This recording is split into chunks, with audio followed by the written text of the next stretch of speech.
নমস্কার। West Bengal college service কমিশনের assistant professor নিয়োগের বিজ্ঞপ্তি ইতিমধ্যে প্রকাশিত হয়েছে। এই নিয়ে আমি আগের ভিডিওয়ে বিস্তারিত বলেছি।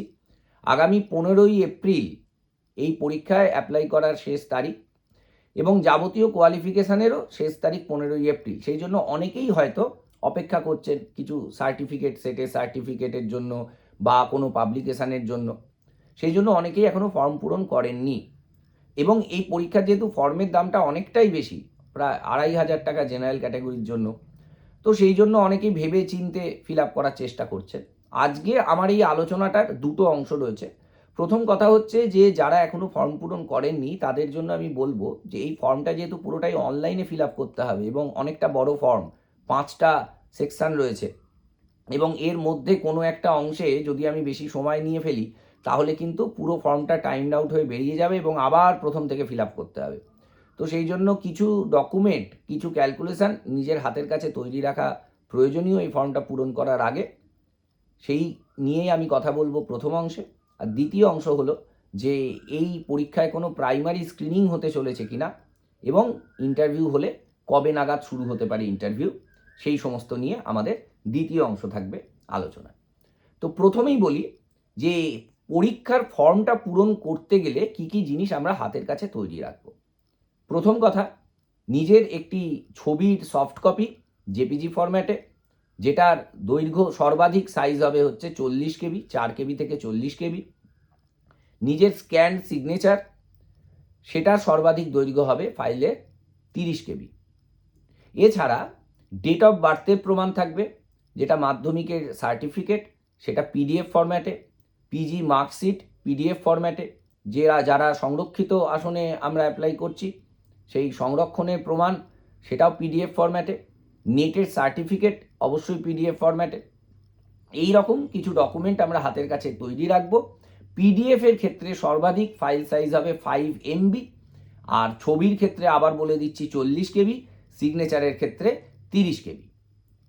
এরপরে আমরা একটি সাদা কাগজে মাধ্যমিক থেকে শুরু করে আমরা জীবনে যত পরীক্ষা দিয়েছি প্রত্যেকটার প্রাপ্ত নম্বর, টোটাল নাম্বার কত ছিল পরীক্ষার এবং তার পার্সেন্টেজ, এই পুরোটা আমরা একটা সাদা কাগজে পরপর লিখে রেখে দেব এবং পরীক্ষাটা কবে পাস করেছি প্রত্যেকটা তথ্য আমরা পরপর একটা সাদা কাগজে লিখে রেখে দেবো, যাতে ফর্মটা পূরণ করার সময় এই তথ্যগুলো যখন দেব তখন যেন না আমাদের ভাবতে হয় বা ক্যালকুলেশন করতে হয়, তাহলে কিন্তু টাইমড আউট হয়ে বেরিয়ে যাওয়ার সম্ভাবনা থাকবে এবং আবার প্রথম থেকে ফিল আপ করতে হবে।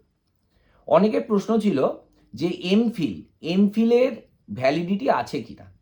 দেখুন, যেহেতু এমফিল এখন উঠে গেছে সেই জন্য আপনি ফর্মের মধ্যে এমফিলের কোনো সেকশন দেখতে পাবেন না, কিন্তু ওখানে মাধ্যমিক অনওয়ার্স যা যা কোয়ালিফিকেশান সেটা দেওয়ার পরে ব্লক 1-এর পরে আমরা দেখব কোয়ালিফিকেশান ডিটেলসে আর একটা কলাম রয়েছে যেখানে হচ্ছে এনি আদার এক্সাম, অন্য কোনো এক্সাম যা আমি পাস করেছি সেইটার ডিটেলস দেওয়া, সেইখানে আপনি এমফিল দিতে পারেন। এমফিলে নম্বর দেওয়া হবে কি না সেটা পরবর্তীকালে সিদ্ধান্ত হবে, সেটা ফর্ম দেখে কিন্তু বোঝা সম্ভব নয়। এরপর পাবলিকেশান নিয়ে আমাদের অনেক প্রশ্ন রয়েছে। পাবলিকেশানের জন্য অনেকেই খুব চিন্তিত, কটা পাবলিকেশান সর্বাধিক দেওয়া যাবে অনেকে প্রশ্ন করেছেন। আমি পরিষ্কার বলছি যে এই ফর্মের মধ্যে পাবলিকেশান সেকশানে আপনি যত খুশি কলাম বাড়াতে পারেন। আমি নিজে দেখেছি অন্তত 60খানা অবধি আমি রো বাড়িয়ে খেয়াল করেছি যে বাড়ানো যাচ্ছে। তো 50-60টা পাবলিকেশান দেওয়ার কোনো মানে হয় না। আমার মনে হয় যে নিজের ভালো ভালো পাবলিকেশান গোটা 10-15 দেওয়া যথেষ্ট, তার থেকে বেশি আমার মনে হয় না দেওয়ার দরকার আছে বলে। মনে রাখতে হবে যে পাবলিকেশানের ক্ষেত্রে, পাবলিকেশান নিয়ে আমি আলাদা করে ভিডিও দেব, শুধু এখানে এটুকু বলি যে পাবলিকেশানে শুধু সংখ্যা নয়, কিন্তু গুণগত মানও কিন্তু বিচার্য বিষয়। অর্থাৎ আমি 50খানা যে কোনো খুব খারাপ পাবলিকেশান করেছি, তার থেকে যার 5টা খুব ভালো জায়গা থেকে পাবলিকেশান আছে তার দাম কিন্তু অনেক বেশি এবং সেটা হওয়াটাই স্বাভাবিক। এরপর বলি যে আমাদের প্রাইমারি স্ক্রিনিংয়ের বিষয়। প্রাইমারি স্ক্রিনিংয়ের ক্ষেত্রে অনেকেরই প্রশ্ন, নোটিফিকেশানের মধ্যে দেওয়া আছে কমিশন চাইলে কোনো সাবজেক্টে প্রাইমারি স্ক্রিনিং করতে পারে যদি ক্যান্ডিডেটের সংখ্যা অনেক বেশি হয়, কিন্তু খেয়াল করে দেখুন এখানে যে ডকুমেন্ট আপলোড করতে বলা হচ্ছে সেগুলো প্রত্যেকটাই কিন্তু এলিজিবিলিটি ক্রাইটেরিয়া পরখ করার। আপনার মাধ্যমিকে কত পেয়েছেন, এইচএসে কত পেয়েছেন সেই নম্বর আপনি পুট করছেন, কিন্তু তার সঙ্গে কোনো সাপোর্টিং ডকুমেন্ট আপলোড করার জায়গা নেই। পাবলিকেশনের ক্ষেত্রেও কোনো সাপোর্টিং ডকুমেন্ট দেওয়ার জায়গা নেই। যেগুলো দেওয়া রয়েছে ডেট অফ বার্থ বা ধরুন পিজি মার্কশিট, এগুলো হচ্ছে কোয়ালিফিকেশান, যেটা দিয়ে আপনি বসতে পারবেন কিনা, পরীক্ষার জন্য আপনি এলিজিবল কিনা সেইটুকু বিচার করা যাবে। অর্থাৎ পিজি মার্কশিটে দেখা হবে যে আপনার জেনারেল ক্যাটাগরির 55% আছে কিনা, বা ডেট অফ বার্থে দেখা হবে যে আপনার যে বয়স সীমাটা, বয়সের ঊর্ধ্বসীমাটা দেওয়া রয়েছে নোটিফিকেশানে, সেটা আপনি ক্রস করে গেছেন কিনা, এইটুকুনি শুধুমাত্র। কিন্তু আপনার কোনো এপিআই স্কোর তৈরি করতে গেলে আপনার সাপোর্টিং ডকুমেন্টের সঙ্গে ইন্টারভিউয়ের আগে মিলিয়ে দেখার কোনো সুযোগ কিন্তু কমিশন পাচ্ছে না, যেহেতু কোনো সাপোর্টিং ডকুমেন্ট আপলোড করার ব্যবস্থা রাখা হয়নি।